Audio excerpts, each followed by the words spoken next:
Hello, everyone. I'd like to welcome you to part one of using the Power Platform to extend finance and operation apps, use cases, and recommended practices. My name is Ross, and I'll be your moderator today. We are broadcasting this web conference through Teams live events, and the audio can be heard through your device speakers. Today's web conference is being recorded on behalf of the Microsoft Corporation. By participating in this session using Microsoft Teams, your name, email address, phone number, and/or title may be viewable by other session participants. If you do not consent to being part of a recorded session, please disconnect at this time. The recording will be available on the TechTalk's Community Dynamics page within 5 business days. If you have questions for the presenters or need support, please use the Q&A panel located at the right side of your screen. Moderators are standing by to answer your questions throughout today's presentation. We will also have time at the end for further questions. To turn on closed captioning, click on the CC button on the lower left side of your screen. To change languages, click on the gear icon and choose your preference. Thank you for your patience during these announcements. Presenting for us today from Microsoft, we have Rachel Profitt, Senior Program Manager. Rachel, over to you. Thanks, Ross. I'm so excited to have the opportunity to present to all of you today. Thank you for joining whatever time of day it might be for you. I also have joining with me today a great group. I've been referring to them as my dream team of presenters. I have Jason Green. He is a Senior Program Manager in PowerApps. We have Chris Garty, who is a Senior Program Manager for Power Automate. We also have Murali Kumanduri, who is a Senior Program Manager for F&O Solutions Architecture.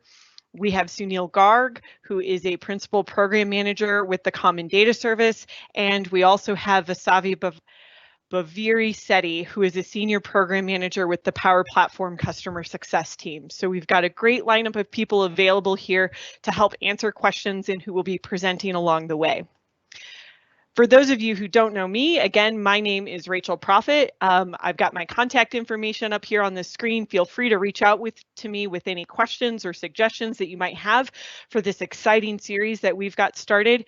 You can reach me on Twitter at Rachel Profitt or find me on LinkedIn. And you can also follow my blog at dynamics365lady.com.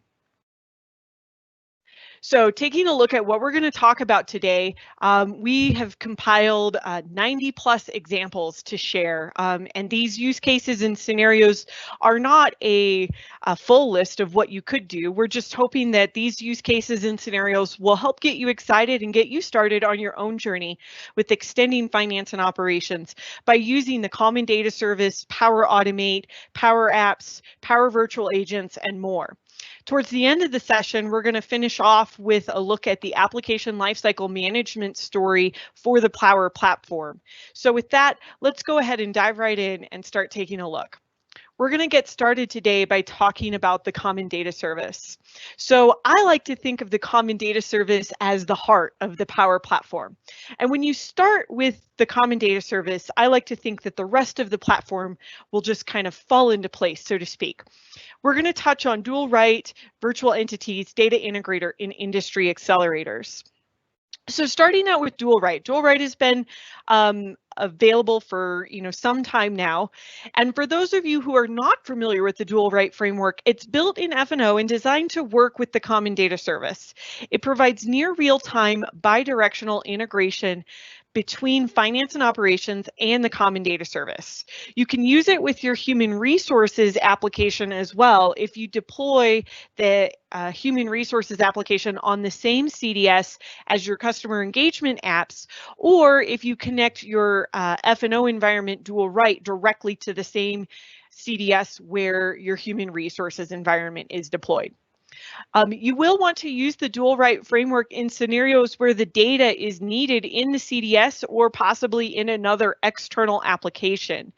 It's important to note that when you use dual write, it is duplicating that data into the database behind that Common Data Service.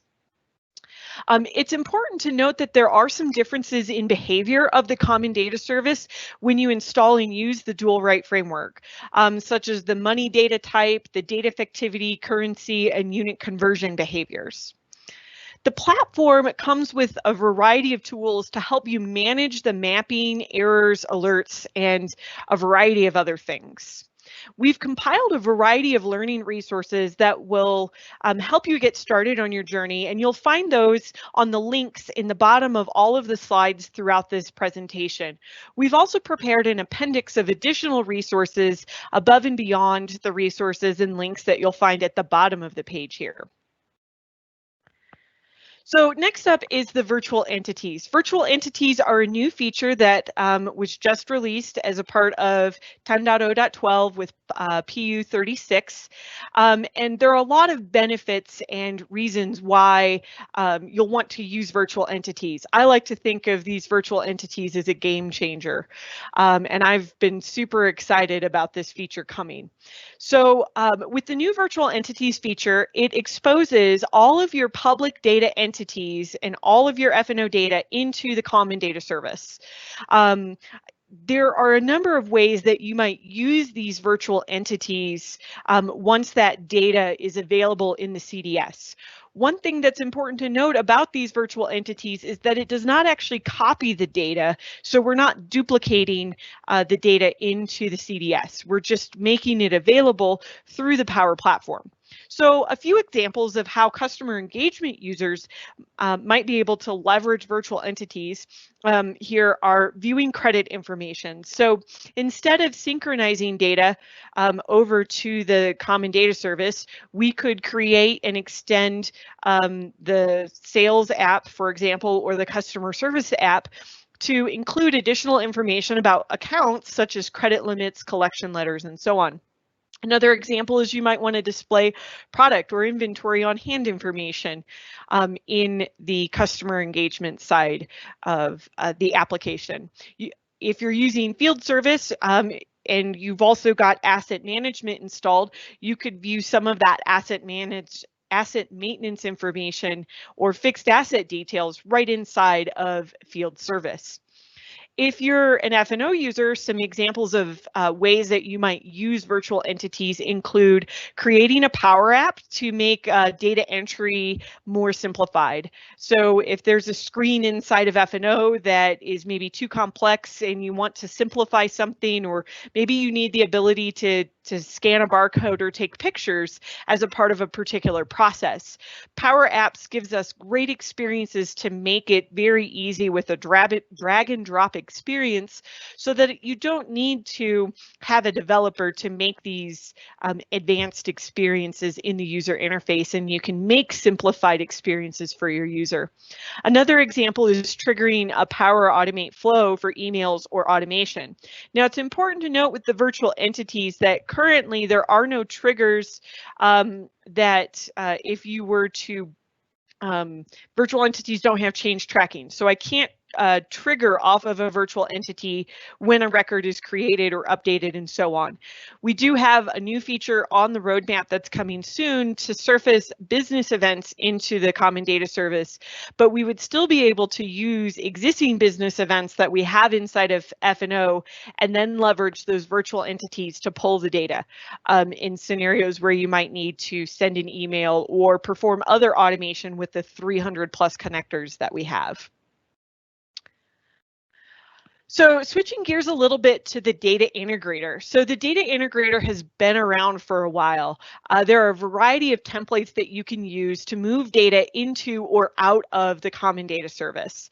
One thing that's important to note about the data integrator is that it is a one-directional integration tool that is asynchronous. So you run it on a batch process, much like we run batch jobs inside of finance and operations.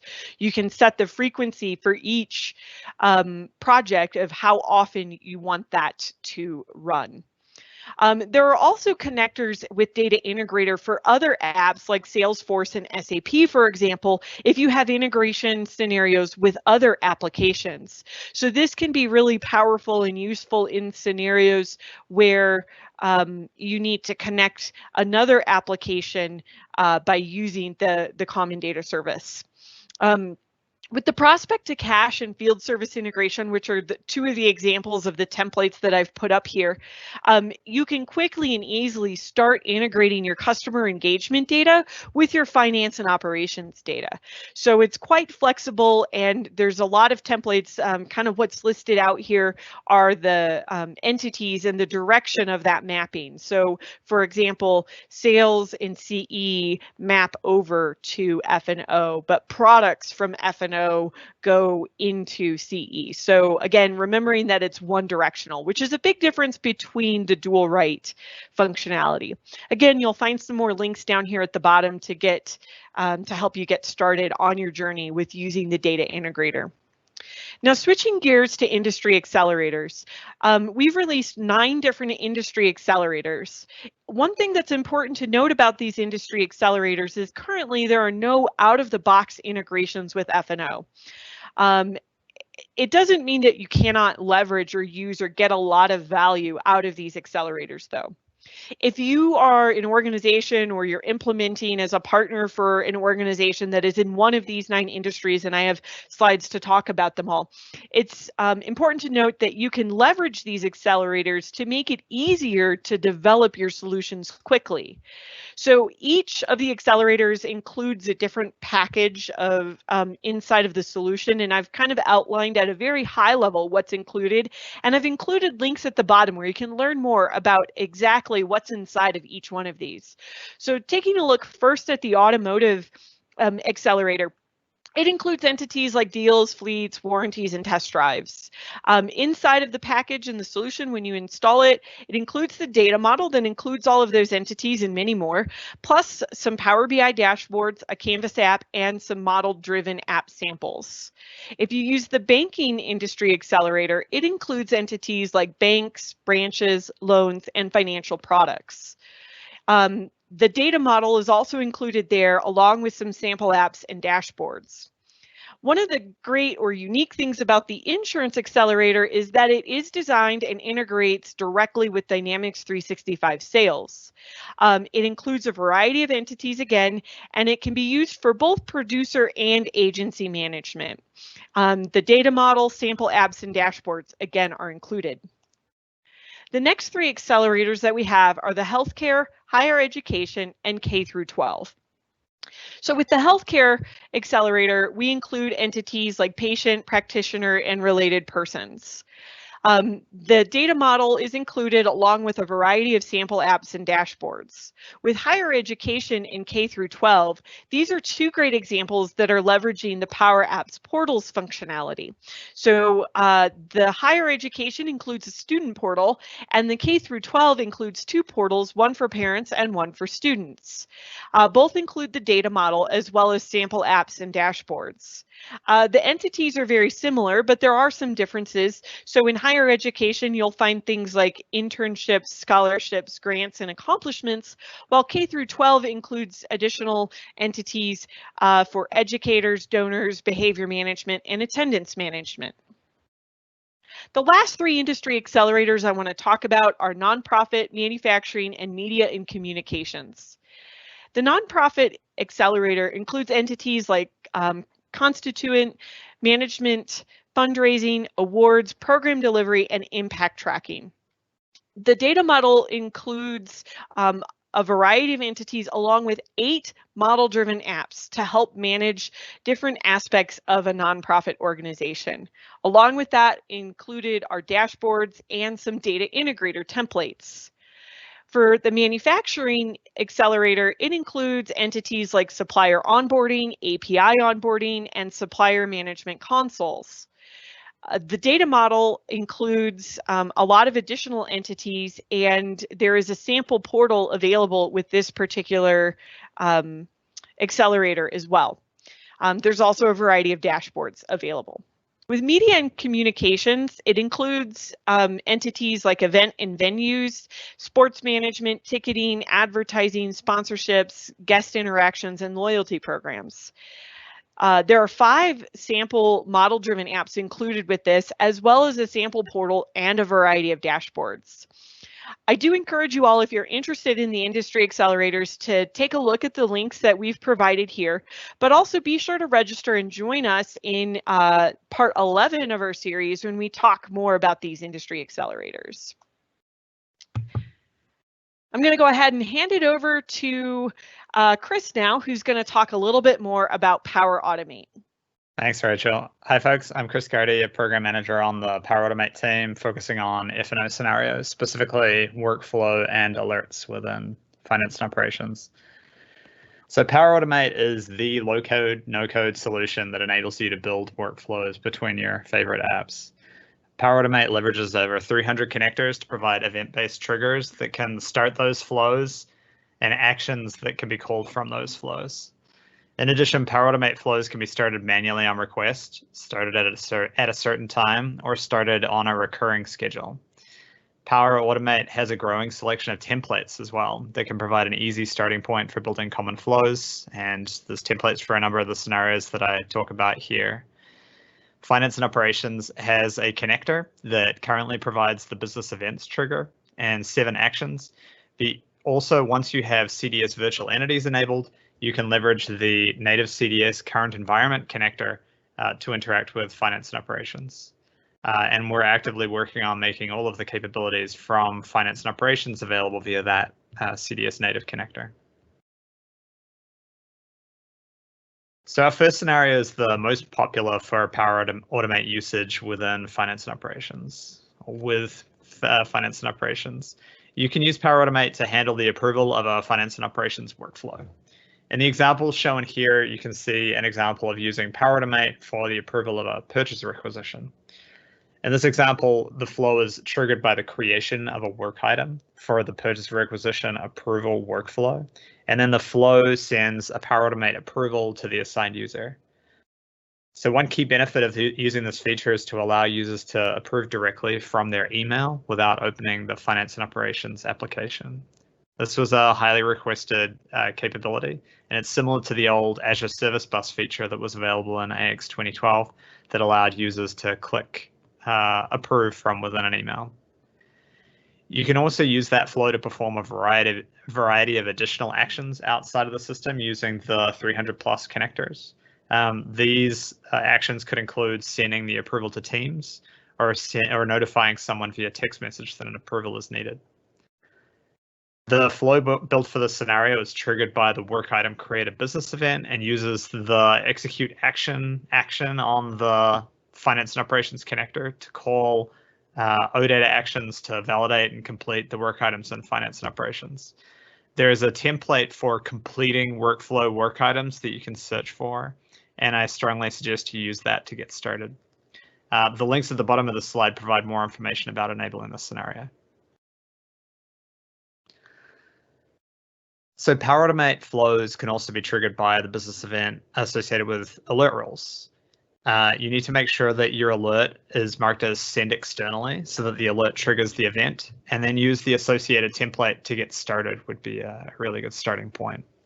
You need to remember that there's some limitation as to where you can create alerts. You can only create alerts for the primary data source on a page.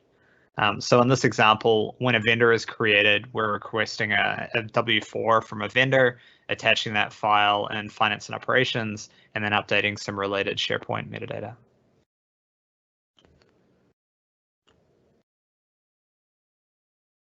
In this next example, you can enable the flow to be manually triggered. So these instant flows are very useful for repetitive tasks where you can't create an alert rule or there isn't a business event associated with it.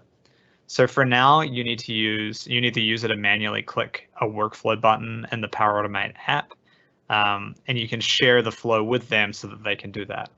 We're also working on a new feature that will add a Power Automate menu button into the Finance and Operations forums, and that will list instant flows related to the current record you're on, so that you can quickly and easily execute instant flows directly from within Finance and Operations.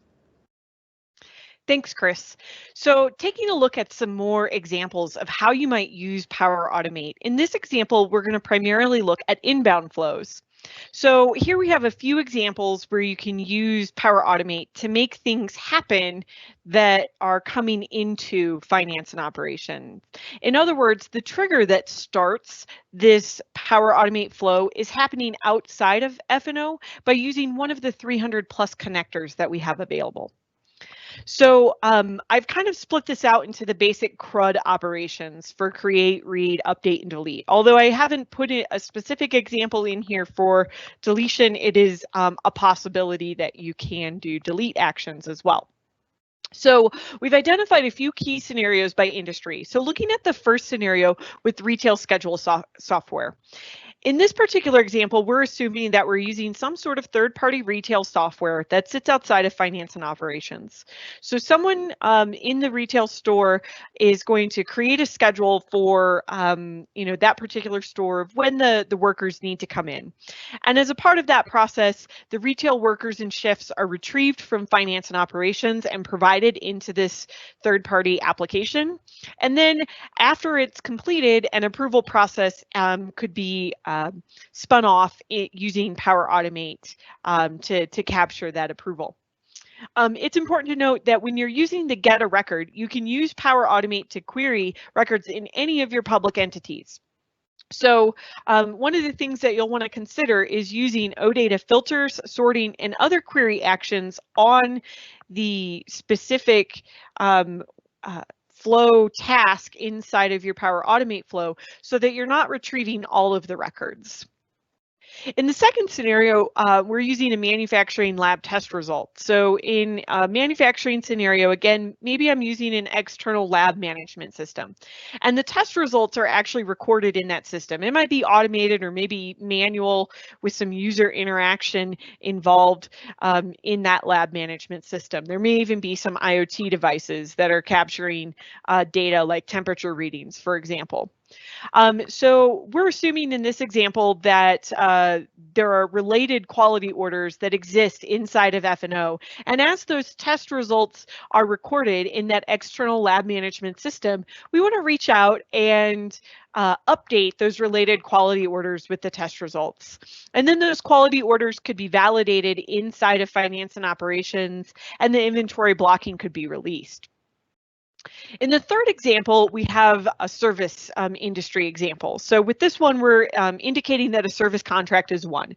Again, we might be using some sort of external system, and it could even be a manual process where contracts are created, maybe in a SharePoint site, for example, and when that status is updated in SharePoint or some other system to indicate that the contract is won, we need to create a new project inside of finance and operations.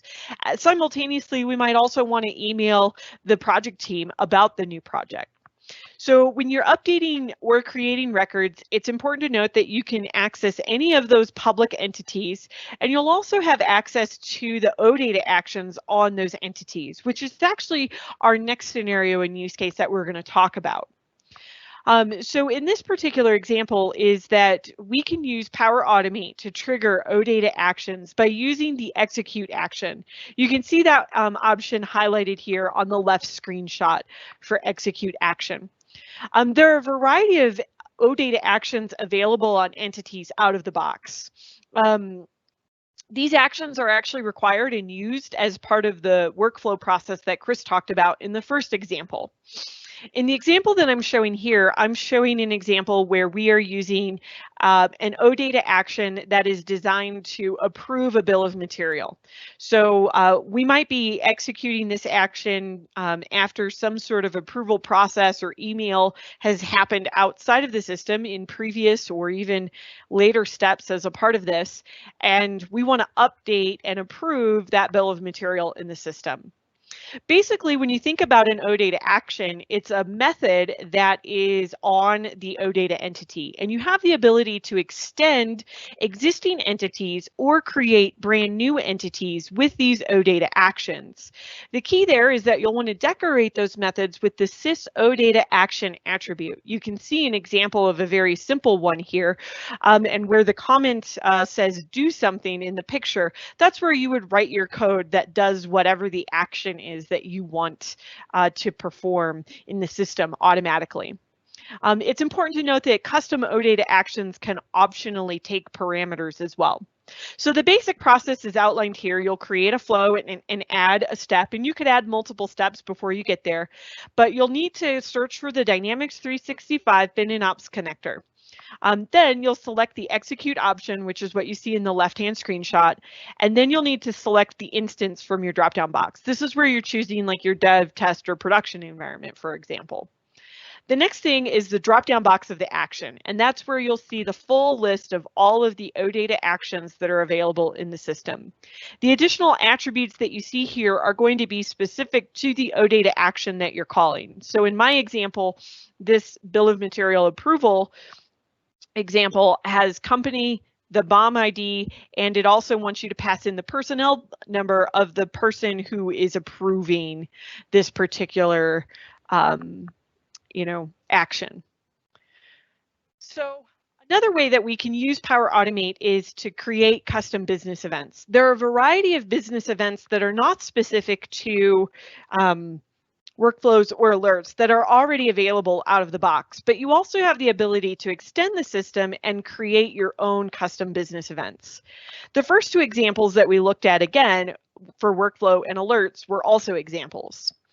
There's a set of these, like I said, that are provided out of the box, and a few examples of how we might make custom ones include automating production processes, month-end, or procurement.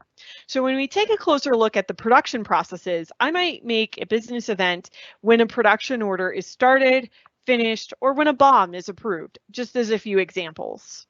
If I'm trying to automate my month-end processes, I might create a business event that's triggered when a period is closed, when a task is completed or created inside of the financial period close workspace, or when a consolidation is performed, or when a journal is posted. There are many ways that I could use these business events to trigger events and be the starting point of my own Power Automate flow. With procurement, the three examples that are shown here, these are actually three examples that are included out of the box when a purchase requisition is approved, when a purchase order is received, and when a vendor invoice is posted.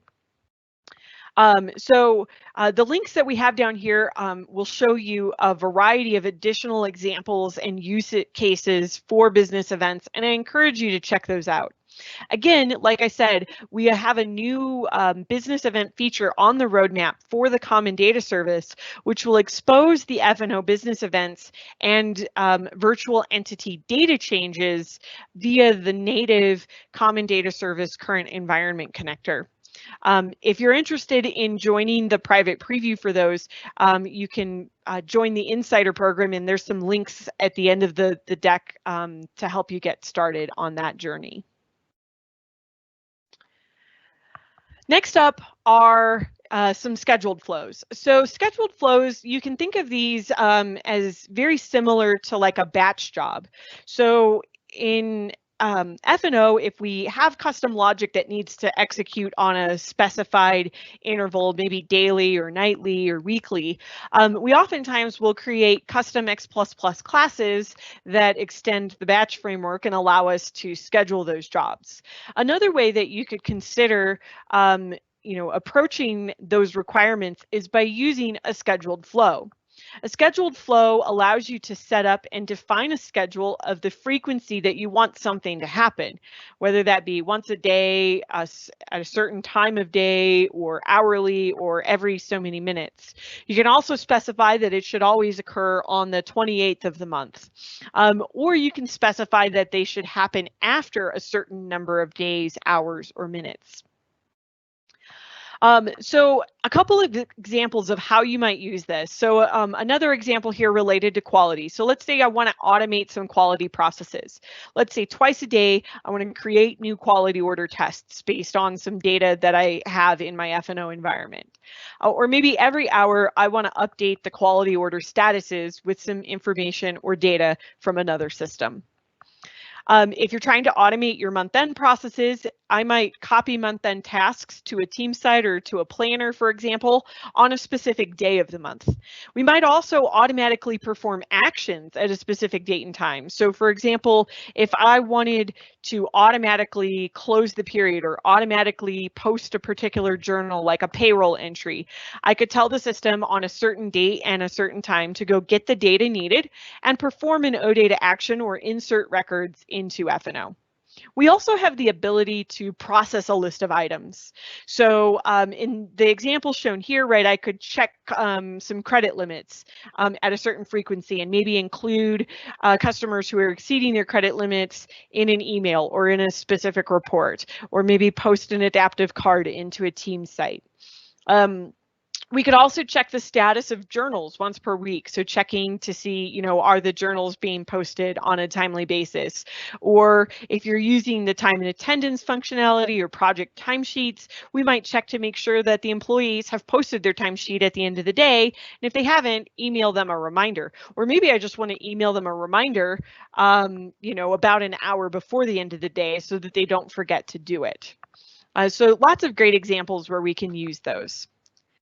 Up next, we have UI flow use cases. So UI flow or user interface flow, sometimes they might be referred to as RPA or robotic process automation, are most useful when you need to connect to a system that does not already have a connector. You can also use them for inbound scenarios in F&O where there's not a data entity, for example, but you'll need to use extreme caution and consider security, as the UI flow will run and impersonate the user, and you may also run into issues if you try to run an inbound flow to F&O as an unattended flow. It's important to note that in order to run a UI flow, you will need to install an on-premise gateway that communicates back and forth with the computer where the flow runs and the cloud. So the three examples that I've pulled together here: when a quality order is generated, create a lab test in an external lab management system. So in this case, we're assuming that there is no connector. Maybe it's a cloud-based system, or maybe it's a legacy on-premise solution, and there is no connector to get to that. So we can record the steps and the clicks and pass in the data that needs to be input into those various fields in that system to create those records. When a voucher is posted, we could post that in another ERP system. With recruiting system hires, let's say you've hired a worker from a referral, and now I need to go and create a worker and a referral bonus. And maybe part of that is inside of F&O, and maybe part of that lives outside. There's a lot of possibilities and flexibility. It's important to note that you know, it's not an appropriate use of Power Automate for really high volume transaction scenarios. Just like we don't suggest using OData for large volume integrations, the scenarios that we've presented today are also not a good fit for large volume scenarios. So you'll need to consider the size and type and frequency of data that we'll be passing through. Again, we have a variety of links available here to help you get started. Now we're going to switch gears and talk a little bit more about PowerApps. There are three key types of PowerApps that we're going to be talking about. Canvas apps, which are those low-code, no-code, drag-and-drop approach to app development. Model-driven apps, which are more component-focused. And the PowerApps portals, which again are a low-code, no-code approach, but for these, we're building external websites to surface out to users that are external to your organization.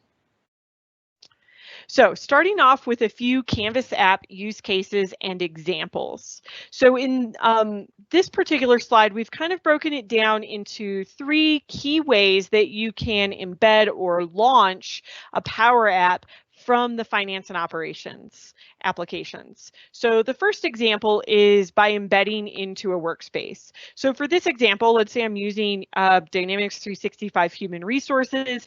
I could create a Canvas app for an employee referral program and embed that right into the employee self-service workspace. If you've got a complex process for onboarding new customers and doing credit applications with your salespeople, this could be another great example where they're out in the field and using a Canvas app on their phone or on a tablet, gathering information about these new customers, and then going through a review and approval process. And that app may be embedded as well inside of the finance and operations workspace.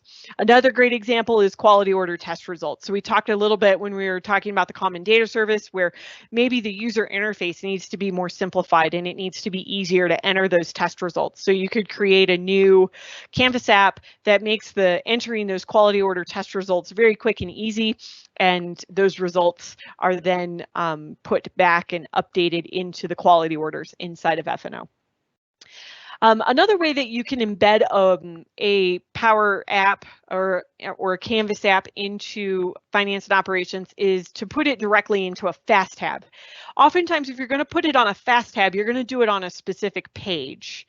So, for example, if I wanted to show MES information for a production order, I would want to embed that app directly on the production order details page and show them the F&O production order information along with some additional information about the MES system. Another example is showing contract information for a project directly on a project, or showing telephony information on the customer service dashboard.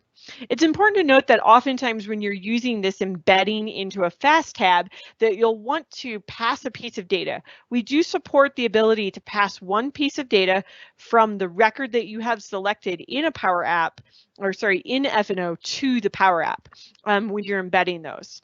Another way is that we can launch a Canvas app from the Power Apps button, which you'll find in the upper right-hand corner. So these are for scenarios where I want to open a dialogue or something like that, and maybe create an IT help desk or case management app. You might also use it for employee or project feedback, or maybe as a way for sales reps to capture additional information, about a particular customer. Another kind of honorable mention scenario that's not on the slide here is that you do have the ability as well to extend and create a button on any form to launch a Power App, or to extend a page and add a Power Apps host control if you wanted to embed a Power App somewhere else. You can actually see in the screenshot on the right, this new product setup kind of pane that you see here is actually a Canvas app that has been embedded into a workspace by using a Power Apps host control. So I'm going to go ahead and hand it over to Jason, who's going to talk a little bit more about some more Power Apps examples. All right, thanks, Rachel. So hi, everyone. I'm Jason Green. I'm a senior program manager on the Power Apps team. My focus is more on the F&O web client, but I also cover embedding Power Apps. So I'm going to start today by showing you a few examples of Canvas apps and how you can use those to extend the application. So this first example came from a customer. What they wanted to do was be able to create a product on the fly as a sales order or a quote was being created, which isn't something that we can do, that we offer out of the box. So what we did was we created a Canvas app and we added it to a few forms. So it went on the sales order form, the sales quote form. It utilized that Power App button that Rachel just mentioned so that the Power App opened in a slider dialog. And so what this Canvas app does is it allows the user to type in a product and it will look it up through an external database. This could be a vendor catalog. In this case, it's a UPC database. And then once that information is retrieved, the app kicks off a Power Automate flow that goes through the standard data entities to create and configure the product on the F&O side. And so within about 10 seconds after that product has been configured through the Power App, it's available for the user to use on the F&O side. So whereas this is normally something that we'd have to spend a lot of time doing coding in X++ and go through that full application lifecycle to get this deployed, we were able to quickly extend and overlay the experience directly into finance and operations. And so for the purposes of today's conversation, this is a really easy example showing you how you can quickly extend the system. For the next example, Rachel, if you could go to the next Sorry, slide. it's not advancing. Try this button. There we go. There we go. So this next example is a little more involved, and it actually uses a number of components that some of which we haven't even talked about. So this is around invoice automation. So first, what's going to happen is we're going to use Power Automate to grab an invoice that's coming in via email. And so that email gets stored in CDS for storage. Then we're going to use AI Builder on top of that to reason over this invoice and try to figure out what it contains, so who the customer is, what they're ordering, all that kind of stuff. All this work is being done in the background. And so then where the Canvas app comes in is that we're going to surface the invoice itself, and we're actually going to do all the pre-processing, grab the information that came out of that AI, push that information into specific fields, and then push that back into finance and operations. And so as you can see in the demo, we've embedded this app first as a full page app that can be accessed from the dashboard. So you can do this with the full page apps feature that's in preview that's built on top of Save Views. You can also embed this as a separate tab inside of the vendor payments workspace in the finance area of Dynamics. And so you'll know that we've also tried to style this Canvas app so that it looks pretty similar to the rest of the application, which is kind of nice. So you get kind of a native experience. This example, which uses several different components in the Power Platform, only took, maybe a few hours to build. You can actually download this example today on AppSource, and then once you've done that, all you'll have to do is create your invoice AI models.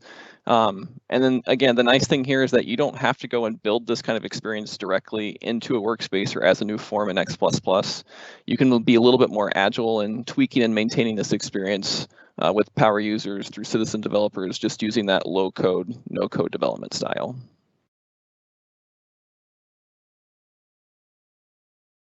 All right, so we're going to shift gears a little bit and switch from from Canvas apps into a different type of Power App that you can create called model-driven apps. So these apps are a little bit different. They don't have that pixel perfect placement of components like you get with Canvas apps.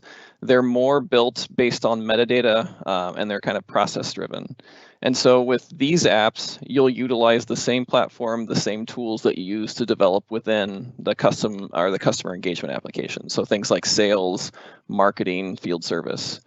So these apps are usually more standalone apps, but you actually can embed these into F&O using that third-party embed third-party apps feature that's currently in preview. You can also, if you want, you could extend F&O directly to put buttons or links in F&O that will open up these apps in a new window or tab. So one kind of important distinction that's currently available in model-driven apps that you can't do in F&O easily is that model-driven apps have the business flow control.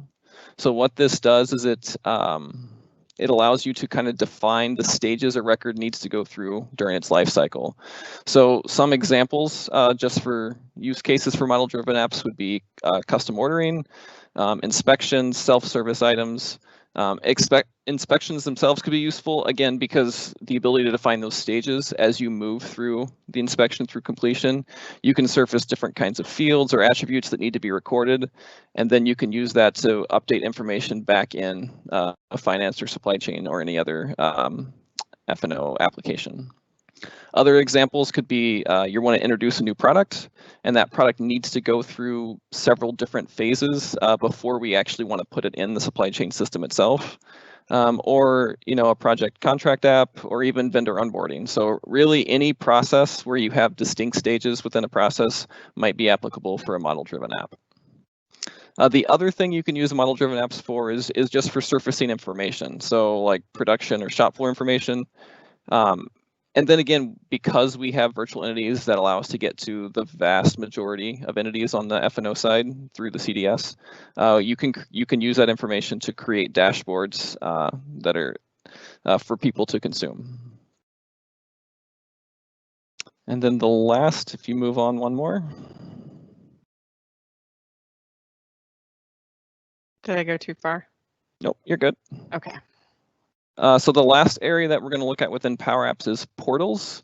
So this is yet another variant of PowerApps that, with the benefit here being the ability to create an outward-facing web interface for people who are external to your organization. So for example, for customers or for vendor management.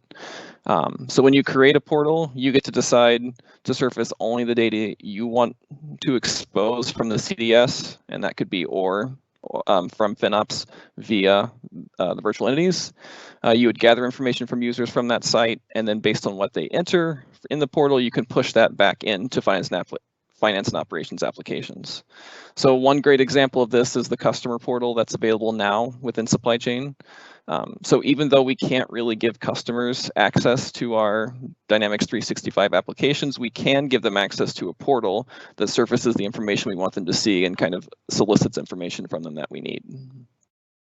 The vendor application portal is another good example.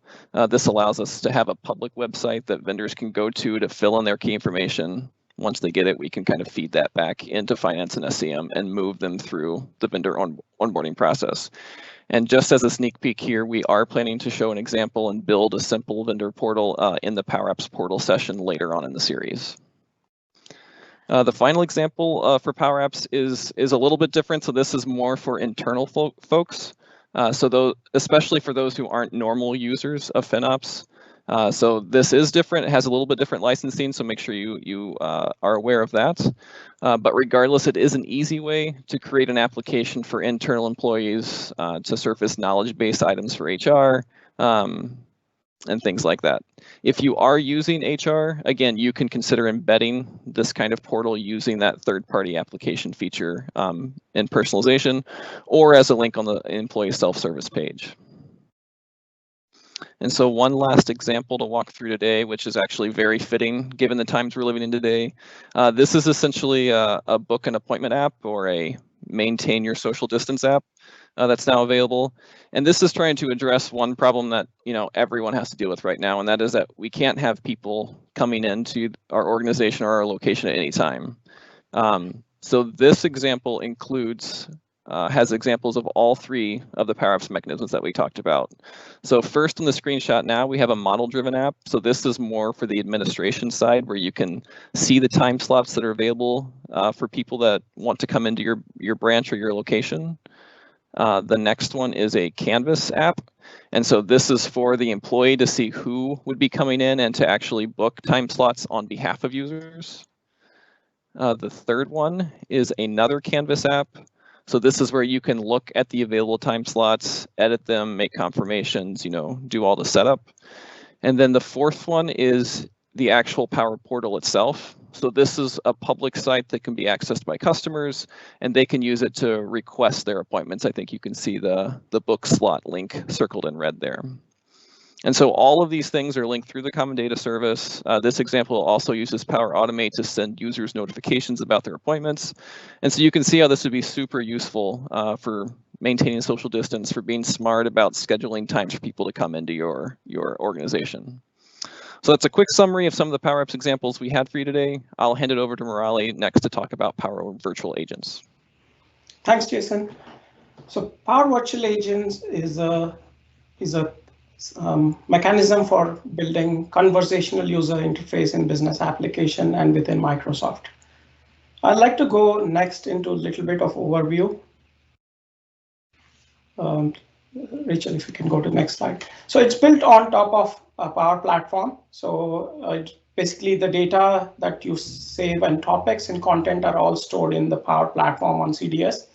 It integrates with thousands of connectors using the Power Automate. So when you want to take an action on behalf of a customer with a chatbot, it then invokes the Power Automate, and it can then connect to FNO and other connectors that are available. And it's also built on top of bot framework. So basically, if you wanted to use it in different channels like web chat or Teams or any other mechanisms, then all the channels that are available from bot framework are available to Power Virtual Agents. And in addition, it can also is available in 20+ languages. So not just English, but 20+ machine translated languages. So the model understands different languages as well. So let's look at a few use cases for where Power Virtual Agents applies next. So one of the biggest use cases for Power Virtual Agents is in e-commerce space. So basically on e-commerce, when a customer wants to chat with a retailer, you can embed a chat experience from Power Virtual Agents on the retail website.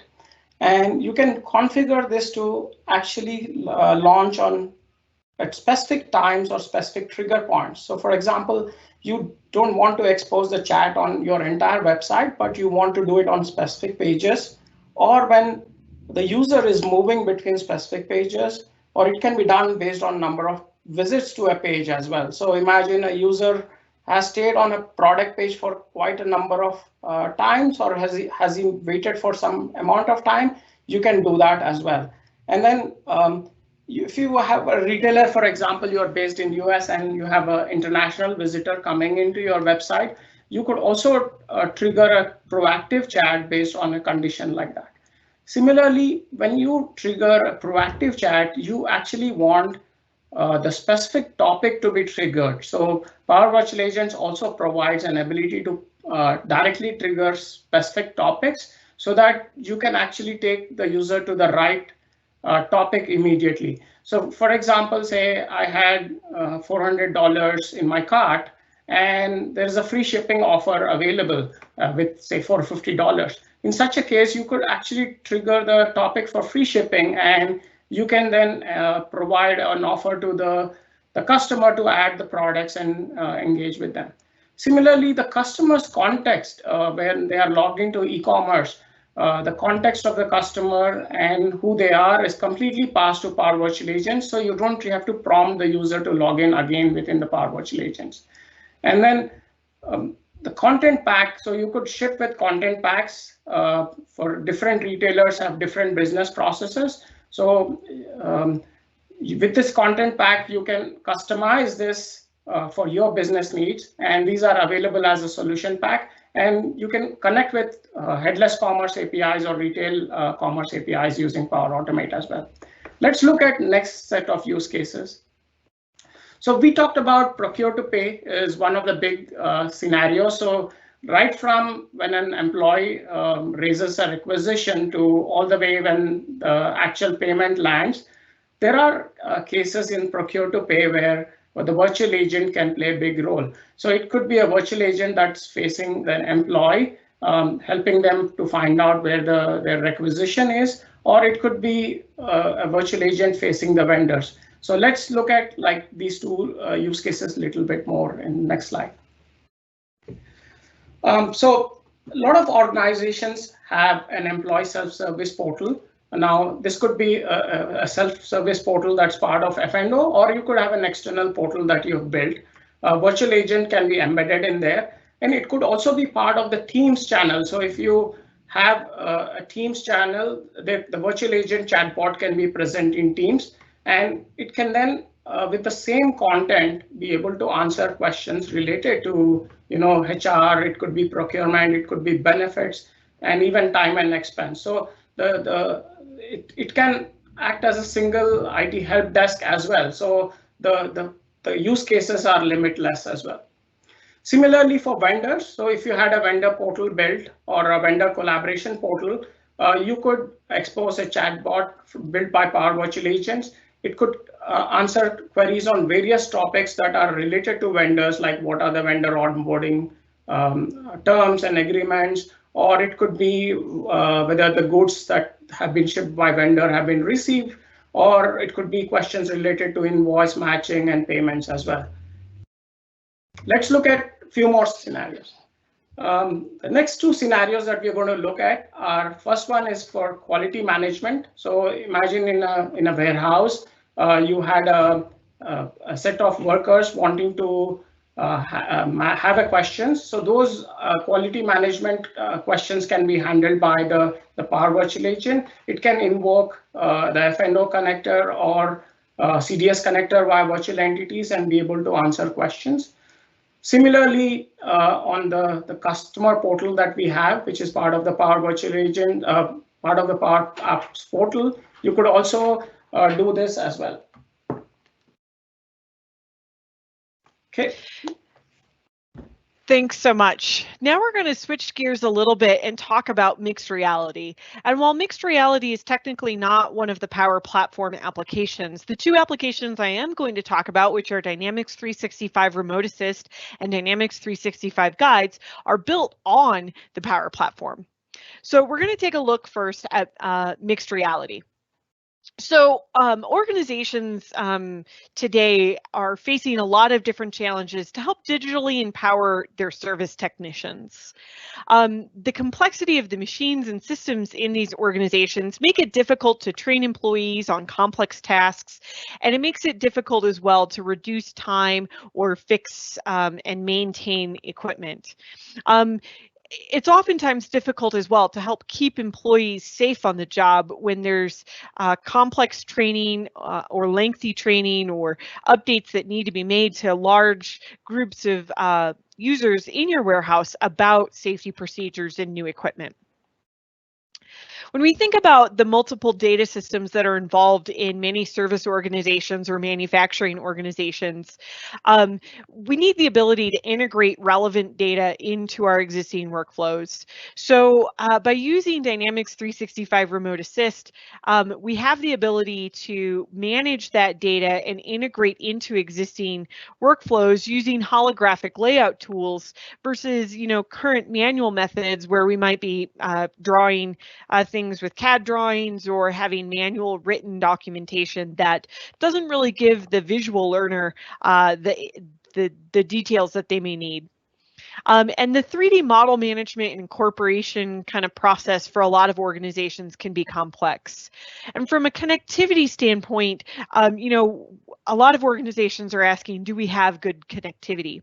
Oftentimes, your field service, whether it's devices that are out on customer sites or maybe machines or devices that are in your own facilities, might have IoT data. And if we've got the ability to connect that data and make that available through the Remote Assist app, then we can bring all of that information together and make that experience better. And when we think about the changing workforce, in today's workspace, onboarding this new generation of employees can be a time-consuming task, and transferring knowledge from the aging workforce, again, can be difficult because they may not have the time to do it, or they may not have the resources and documentation that's required to effectively train those employees. And by leveraging tools like Remote Assist, we can help reduce turnover of contractors or employees and help generate and create a very highly skilled labor force. So taking a look at some use cases of how I might use Dynamics 365 Remote Assist with finance and operations. So in the first example, we have a commerce example with contactless shopping and service. In this example, we might use Remote Assist to collaborate with store personnel for purchasing help. This might be useful in scenarios where you're selling complex items and maybe the store personnel where you have high turnover are not as skilled or have the detailed answers to some of the questions that your customers may come up with. Another example is having the ability to collaborate with a service technician for customer service examples. So maybe a customer has called in and they're having a problem with their device or their piece of equipment, whatever it might be. And by having that ability to use Remote Assist to collaborate with someone remotely who does have that knowledge and expertise, it can help create better customer service experiences. In the second pillar of examples, we've got internal quality and production outage type scenarios. So in a manufacturing or a warehouse environment, we may need to collaborate with remote personnel. Maybe the engineer who designed and installed that equipment isn't in the facility and can't be right there to help. We might need our safety managers and officers in the warehouse to be monitoring and adjusting safety procedures. And by using Remote Assist, we can kind of see what's going on and what's happening real time.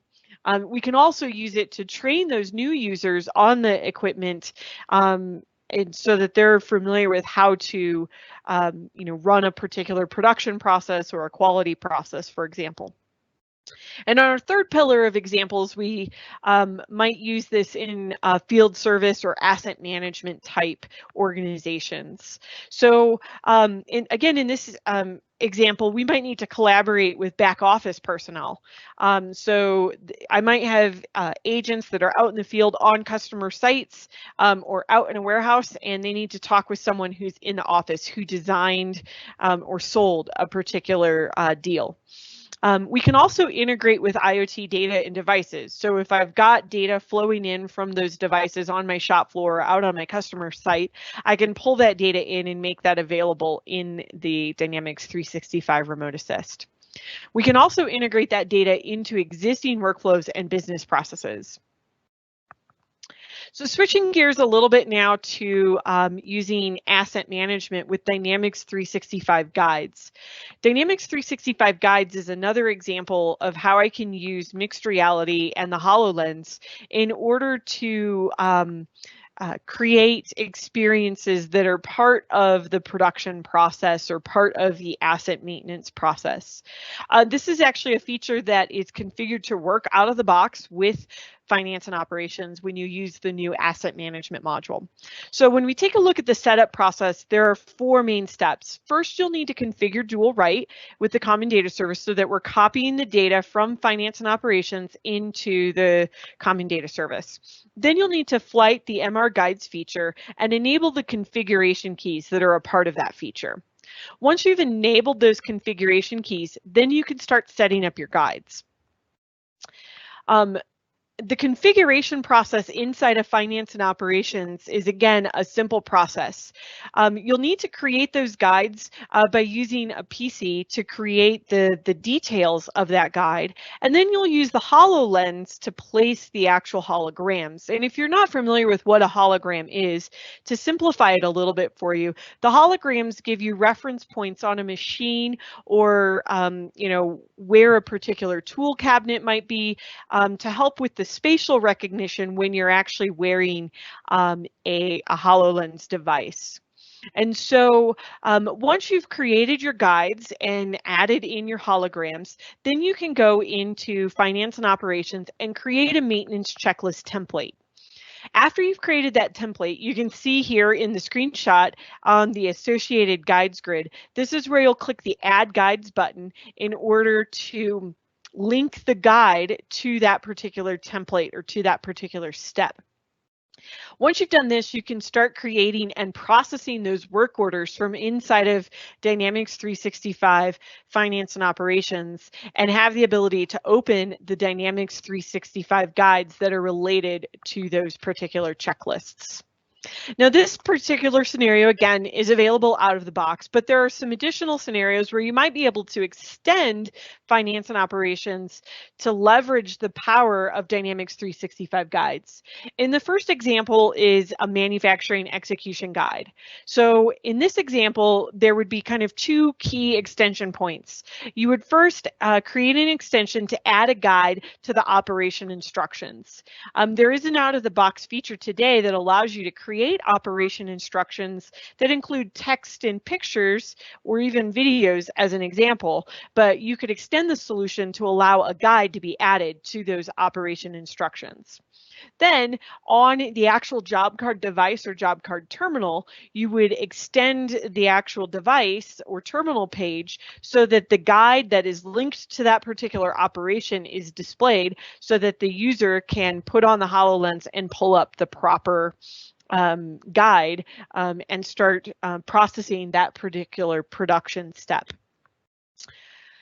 In the second example, we could use guides to help with your quality order or your inspection process. So in this example, you could add an extension that allows you to link or add a guide to a test or a test group, depending on what your business requirements are and how many different instructions you might need.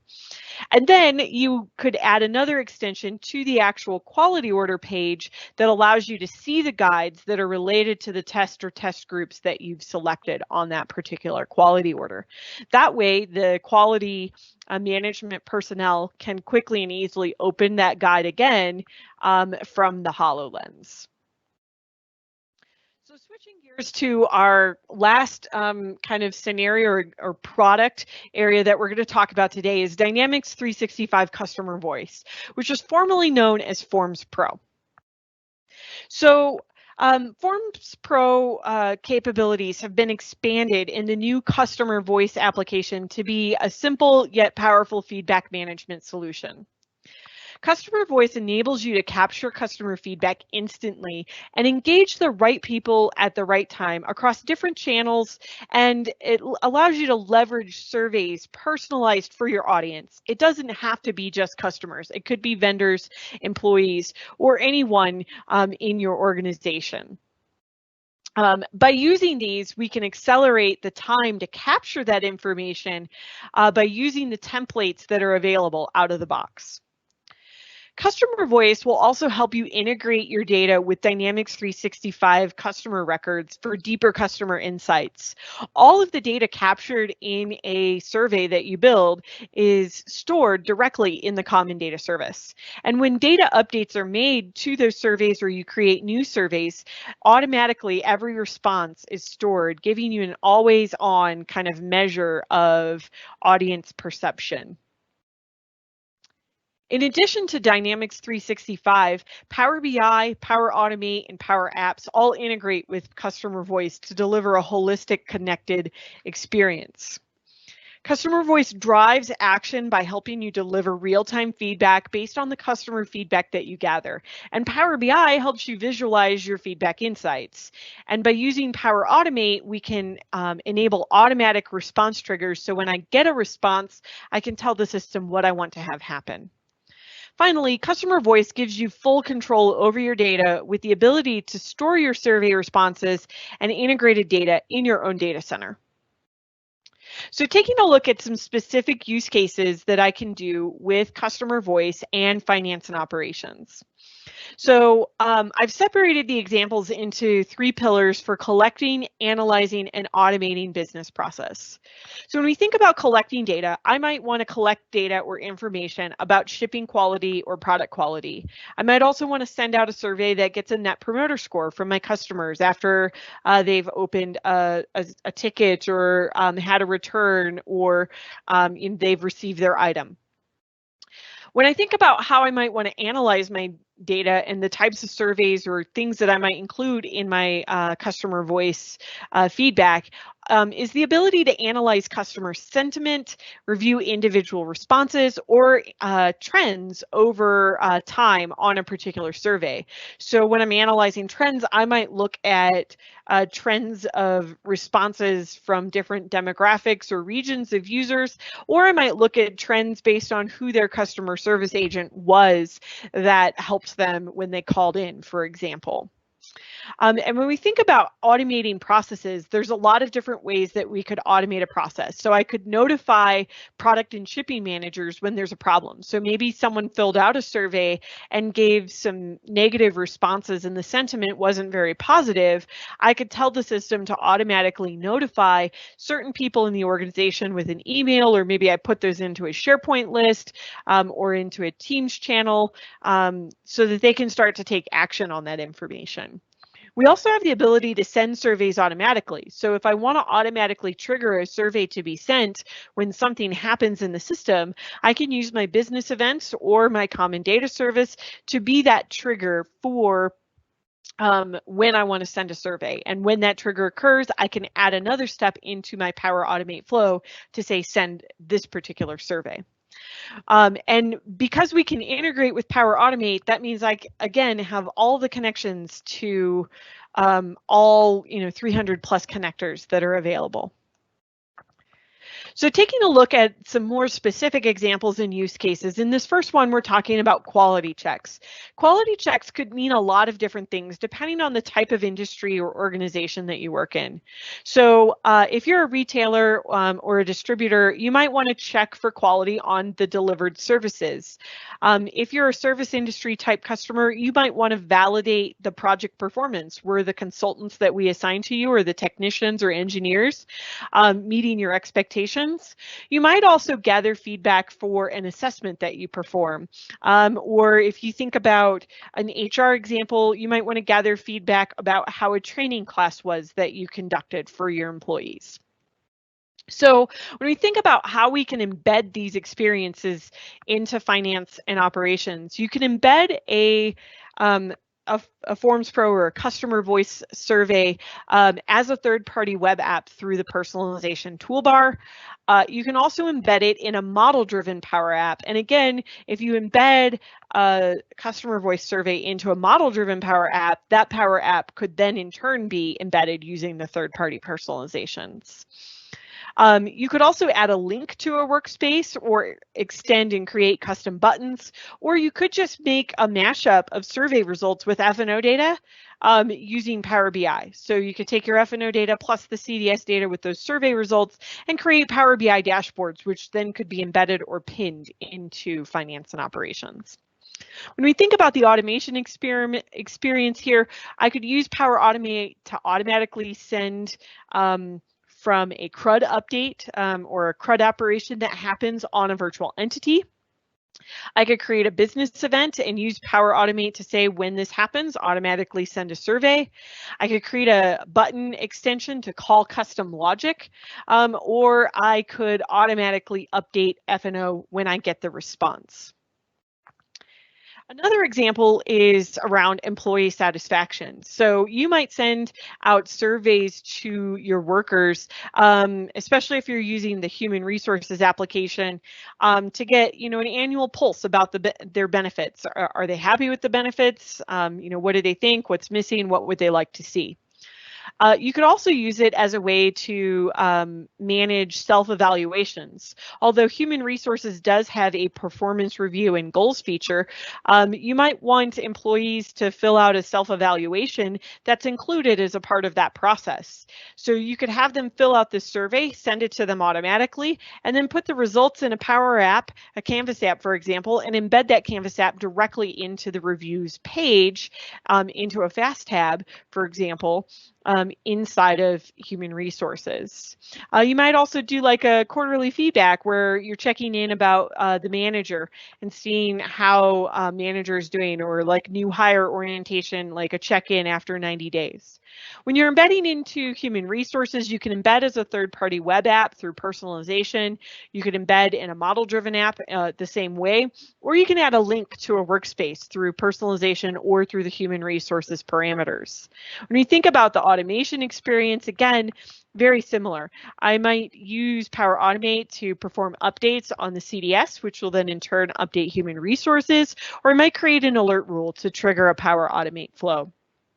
You can also automatically update HR directly with response data and mash up survey results with HR data using Power BI. But keep in mind that HR currently does not have the ability to customize or pin Power BI. So those Power BI reports would live outside of your human resources application, but you could absolutely add a link into a workspace so that users can navigate out to that Power BI dashboard.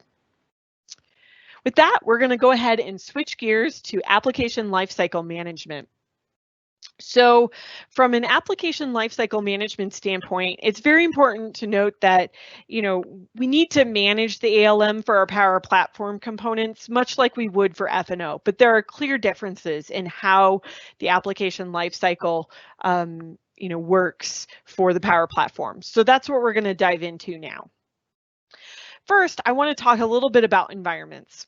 Environments are containers that administrator can use to manage apps, flows, connections, and other assets.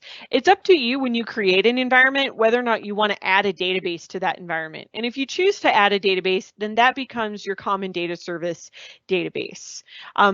If you're just building some Power Apps and flows and you don't need a mechanism to store data, for example, if you're just going to be connecting to F&O directly or HR directly as an example, and you don't need a database, you can create an environment without a database. Environments, you can think of them as a scope for the life cycle of your project, dev, test, prod, and a scope for permission. So you might create separate environments for different purposes, like I'm building a sales app, and that particular environment only has access to salespeople, and the data that's in there is only specific to the data that's required for that sales app. If you're building a portal, you might make a separate environment that's specific to that portal. You'll want to carefully consider this and how many environments make sense. Much like F&O environments, you can also select a region where you want the environment to be deployed. You can create many different environments for different purposes. A CDS environment does come with your finance and operations implementation, but if you're going to deploy additional common data service database environments, it may require additional licensing. So some key facts and things to know about environments. Again, environments are tied to a geographic location that's configured at the time when you actually set up and create that environment. There isn't an ability to move an environment to another geo or another Azure data center. So if you need to move it to a different geographic location, you can deploy a new one and use different ALM tools to copy the database and move it and all the solutions and so on from one environment to another. Environments can also be used to target the different audiences for different purposes. So the examples again of dev, test, prod were the example that I just gave of like a sales app versus a portal. Every tenant comes with a default environment where all licensed Power Apps and Power Automate users are allowed to create apps and flows. This is the environment that's used for citizen developer scenarios. The non-default environments have greater control, and they offer more control around the permissions, and creation can also be restricted to only global and service admins from the Power Platform Admin Center. When you're thinking about your environments, you'll also want to define an environment strategy for the deployment of your CDS environments. Much like you need to have an environment strategy for your finance and operations, you'll need to have a strategy for your CDS. And that includes not just how many environments you have, what types of environments and so on, what geos they're going to be deployed in, but also like how each environment will be connected to other applications. So you'll want to think about creating a diagram that indicates what those linkages are. You'll want to assign your admins the Power Platform Service admin role, which grants full access to Power Apps, Power Automate, and Power BI. And you'll want to restrict the creation of net new trial and production environment to those admins, because you don't want just anyone going out there and creating new CDS environments anytime they like, especially because there's cost associated with those environments. We also recommend that you treat the default environment as a personal productivity environment for your business groups. We actually recommend that you rename the environment and give it a name such as personal productivity. It's obviously not required, but it makes it more obvious like what that environment is for. We also recommend that you establish a process for requesting access or the creation of new environments. You might have or need to create new environments again for specific groups or specific applications, and you might have individual use environments that are for proofs of concepts or trainings that you might be conducting in your organization. So switching gears from environments to talk a little bit more about solutions. Solutions are used to package and maintain components that make up one or more Power Apps, Power Automate flows, and Power Virtual Agents. This includes things like portals and UI flows, as well as AI Builder projects that you create. Solutions are created and authored by a publisher as well. And when we think about all the components that go inside of a solution, on the right-hand side, you can see that we've kind of broken it down for you to data models, user interfaces, process code, and other. These are all the different types of things that can be a part of a solution. And it's important to note that there are two different types of solutions. We have managed solutions and unmanaged solutions. Unmanaged solutions are to be used in development environments while you're making configuration changes to your application. Solutions are exported as an unmanaged solution and then checked into your source control system. And unmanaged solutions should be considered your source. While managed solutions are used to deploy to any environment outside of your development environment. This includes your test, your UAT, your SIT, and production environments, for example. Managed solutions should be generated by a build server and considered a build artifact. So, taking a look at some do's and don'ts of your solutions. It's important to note that solutions require a publisher, and the same publisher can be associated with multiple solutions. Two default publishers are included, which are the CDS default publisher and the default publisher for your organization ID.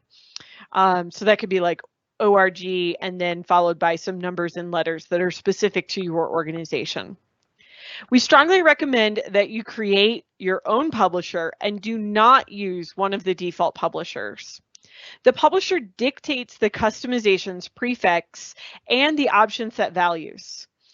We also recommend that you use the same publisher in all of your solutions, and it's important to note that when importing new assets through a managed solution, the publisher is who owns those assets. You should only include the assets and sub-assets that have changed or been modified, not the entire entity. Now, if you created a brand new entity from scratch, you would want to include the entire entity. But if you've only changed, a form on an entity or a specific field or added a business process flow, we only recommend including those sub-components or sub-assets that you have actually modified. This will reduce the solution import time and the size and complexity of the solution that you're importing. It'll also reduce the code base that's stored in your source control, and it will help reduce collisions when you've got multiple developers working on assets of a component such as an entity. It's also not recommended to click the Add All Assets button when adding existing entities to your solution.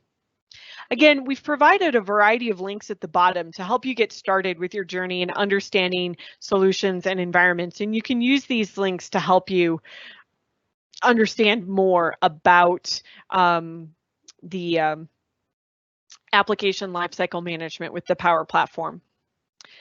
Up next, we're going to switch gears and talk a little bit more about the Power Platform build tools for Azure DevOps. For pro dev experiences, you'll want to use the Power Platform build tools for Azure DevOps. You can use the tools to automate common build and deployment tasks related to PowerApps, Power Automate, and Power Virtual Agents. This includes tasks like provisioning and deprovisioning of environments, the synchronization of a solution metadata, so in other words, solutions between your environments. So when you want to move something between development and your source control or another environment. It's also used to generate your build artifacts, deploying to downstream environments, and performing static analysis checks against your solution by using the PowerApps checker service. On the right, you can see a screenshot of the Power Platform build tools inside of Azure DevOps. And it's important to note that when you use finance and operations, you can put your finance and operations builds and the steps together into the same build as your PowerApps or Power Automate or Common Data Service build objects as well.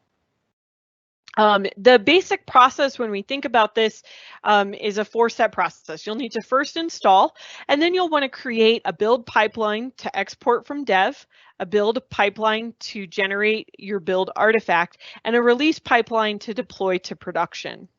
You'll want to consider this strategy alongside with your finance and operations to decide what the right number of builds are and how you want to name those build pipelines so that it's easy to understand and recognize by the developers in your environment.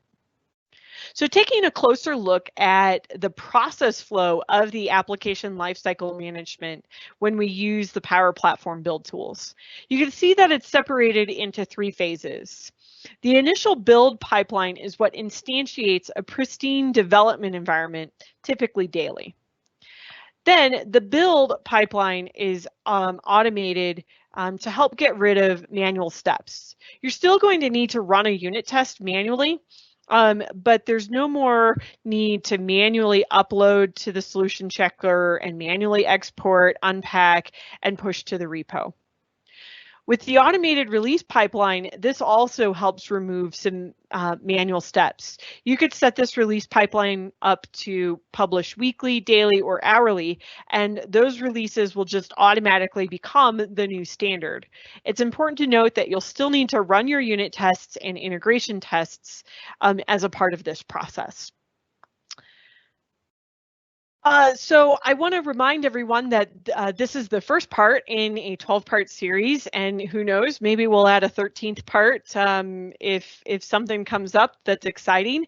But I encourage you to get registered for the upcoming parts. In the next part, we're going to be talking about the common data service in much more detail, and we will be conducting some demonstrations and talking more about the do's and don'ts with each one of these applications in the future parts of the series. We've also got Power Automate coming up at the end of September, UI flows in October, and PowerApps Canvas apps towards the end of October.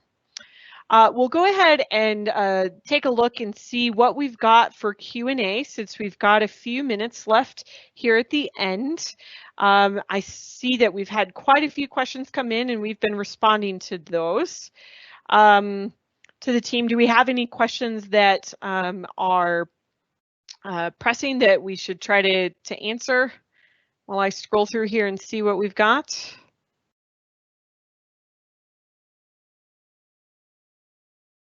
Looks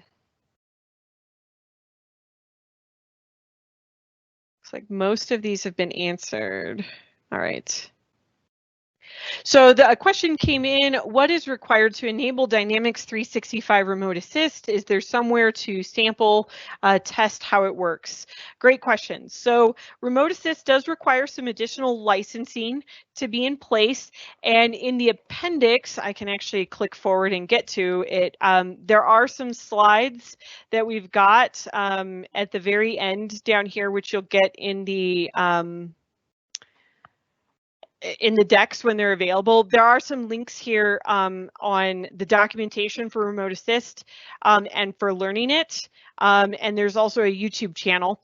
But if you go to the Dynamics 365 Remote Assist page on the main Microsoft Docs page, one of the first pages there is the prerequisites for installing it. And that will talk through all the details that you might be looking for.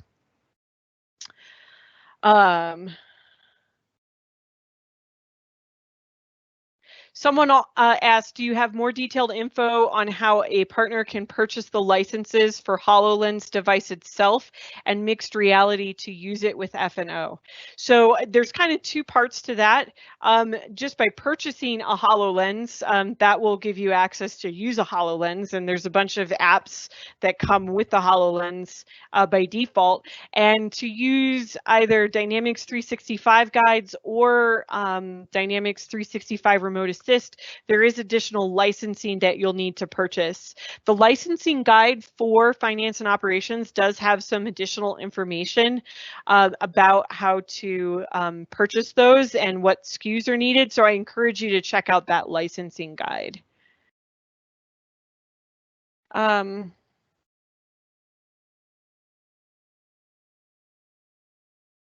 So someone said, hi, I'm eager to start promoting the use of customer portal. Customers have been asking if open invoice and cust statements can be made available. Would this require virtual entities, or is this entity already available in the CDS so that it is a possibility? I don't know specifically, maybe Vasavi, I don't know if you know by chance if that particular entity is in the out-of-the-box solution, but I can say for certain you could absolutely use the virtual entities. The virtual entities related to invoices and customer statements do exist. Depending on your needs, you may want to consider creating a new entity that limits the data down further, but you could also do that by creating a view in the common data service through the kind of model-driven app experience by editing that. Well, when we do the PowerApps portals session, we're actually planning to show how to build a portal and using virtual entities and real entities in the CDS. So you'll get to see some demos of that real time when we get to that session part. So hopefully that answers the question for now.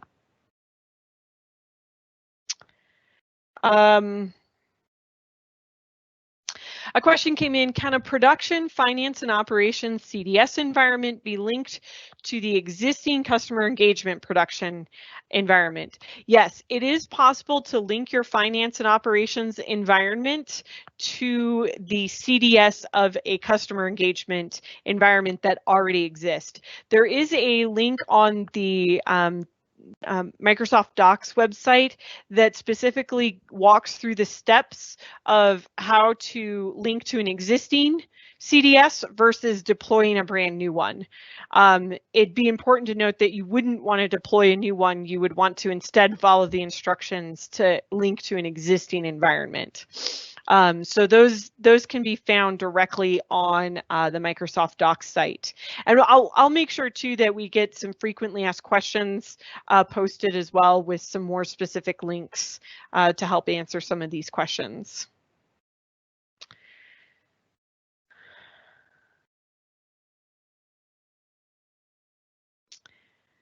I don't know if we have any other questions here that I see. Does anyone else, did I maybe miss any?